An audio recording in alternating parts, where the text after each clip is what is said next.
Assalamualaikum warahmatullahi wabarakatuh. Saya Jafar Iji, kelas 4B Manajemen Pendidikan, akan memaparkan materi tentang peranan serta fungsi pemerintah dalam pembangunan nasional.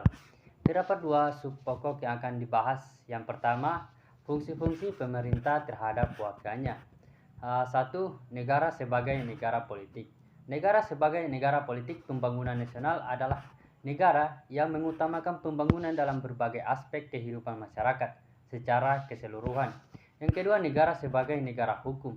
Negara hukum dalam pembangunan nasional berarti bahwa negara mengikuti prinsip-prinsip hukum dalam segala aspek pembangunan. Yang ketiga, negara sebagai negara kesejahteraan.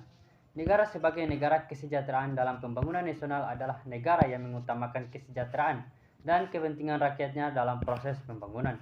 Yang keempat, negara sebagai negara administratif. Negara administratif bertanggung jawab untuk merumuskan rencana pembangunan nasional yang komprehensif dan berkelanjutan. Yang kedua, peran pemerintah dalam pembangunan nasional. Satu, peran selaku stabilisator. Negara bertanggung jawab untuk menjaga stabilitas politik dengan menegakkan aturan hukum, mendukung sistem demokrasi, dan memfasilitasi proses politik yang inklusif dan adil, serta menciptakan dan menjaga stabilitas ekonomi. Dua, peran selaku inovator. Negara dapat mempromosikan inovasi melalui sistem pendidikan dan pelatihan yang kuat. Yang ketiga, peran selaku modernisator. Negara berperan dalam modernisasi sektor layanan publik seperti pendidikan, kesehatan, perumahan, dan pelayanan administratif.